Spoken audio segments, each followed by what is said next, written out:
guys, welcome back to the channel. Today we have the RIPP Mods oil catch can for the 5th gen 4Runner. First thoughts, it's a snug fitting, twist off can.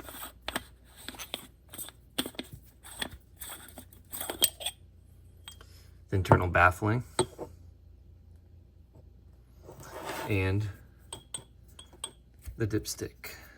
So you can check this while it's still in the vehicle. You don't have to just pull the can off, pull the dipstick out.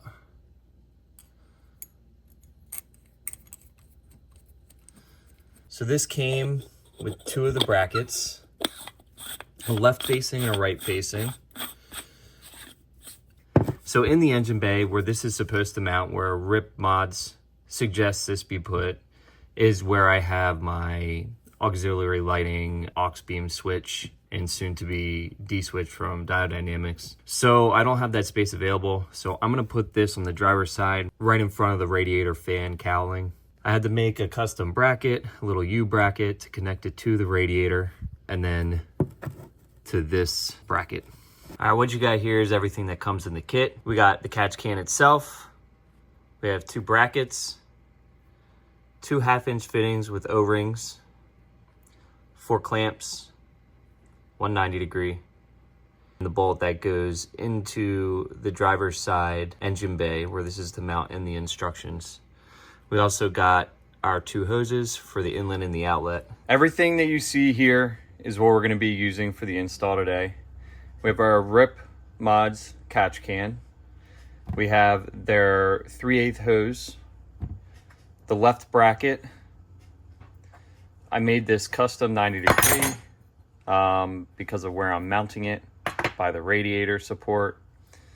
You have your 1/2-inch hose fittings that go into the catch can with the O-rings already installed. This is an elongated radiator support bolt that I'm going to need to use. We have 2 Allen head screws that's going to hold this bracket in place on the back of this guy. Then we have this bolt that's going to hold the catch can bracket to the radiator bracket. 2 clamps for the hose that are going to go onto the fittings. We have our 6mm Allen head.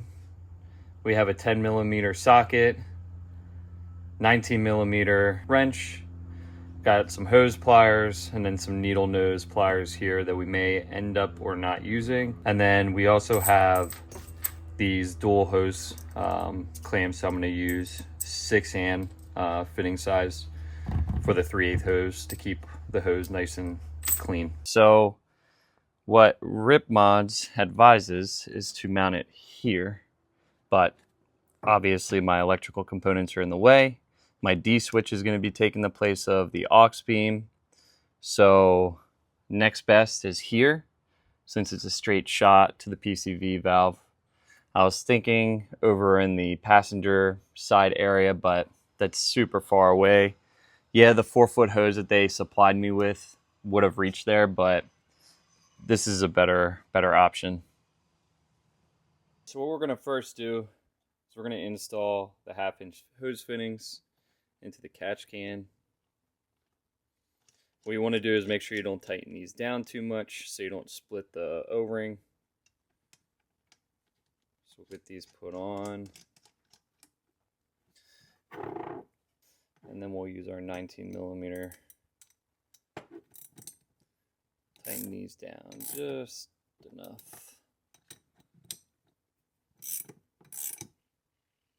That's good. Now we're going to need to install this plate on the back here, like so.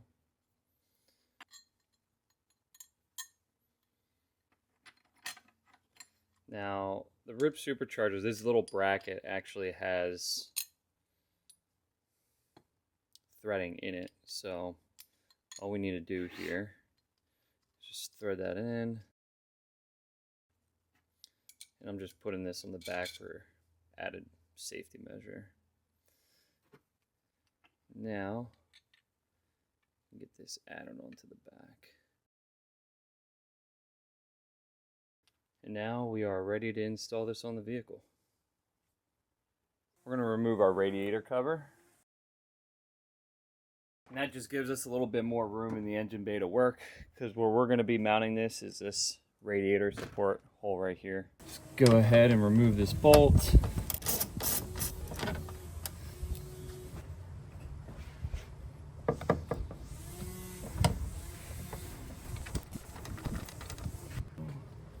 Go ahead and get this tightened down. Perfect. It's not going anywhere. You can see that this doesn't really move that much. Slight vibration, but nothing crazy. And this doesn't come in contact with it. So now that we have the catch can mounted, we're gonna pull off the engine cover and we're gonna start cutting our 3/8 hose.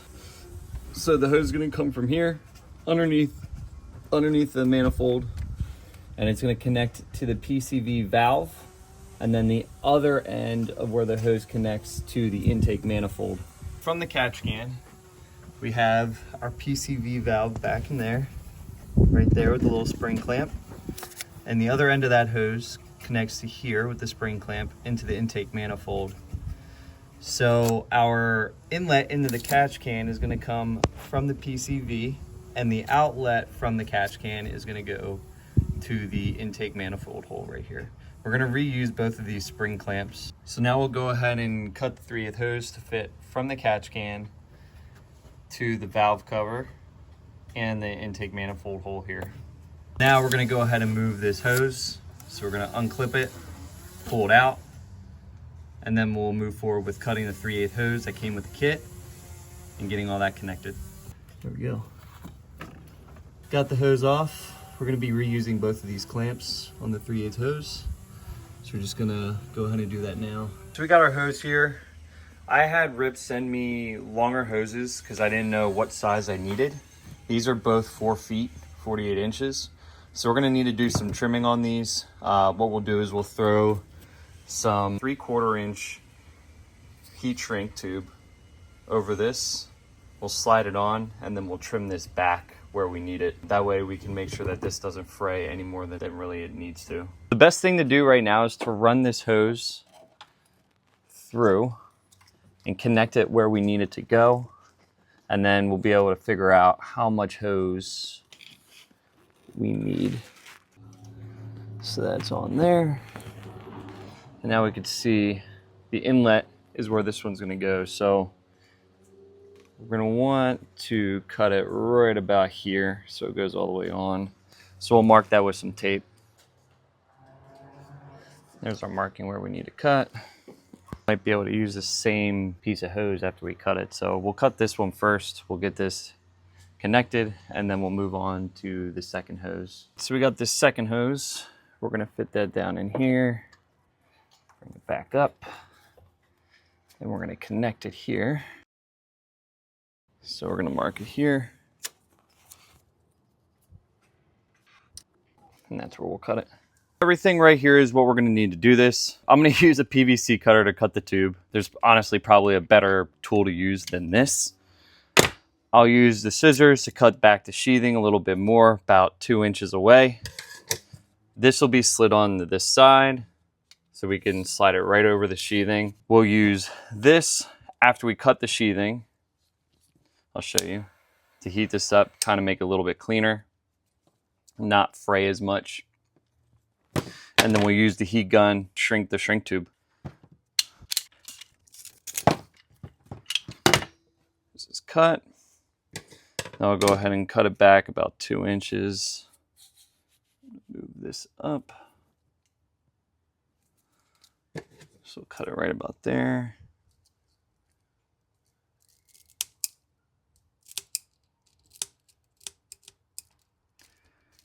I'll just work my way around.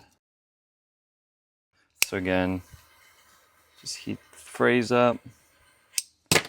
Perfect. Now we'll go like this. We'll get all that extra little bit out. And then we'll go ahead and shrink this down. Now it's ready to be installed. Put this through.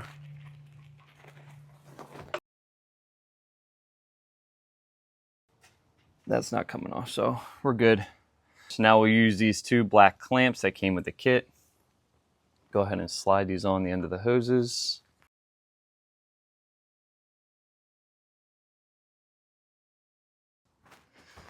Now I'll get these all nice and tight. I don't know if you guys saw what I did, but I used some engine oil on the fittings so that as like a lubricant. That's on there. This is on there. And we are good to go. Everything's still attached over here. Perfect. All finished.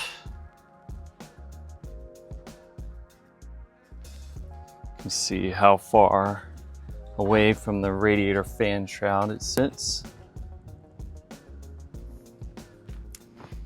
And then how the tube is all ran back to the PCV.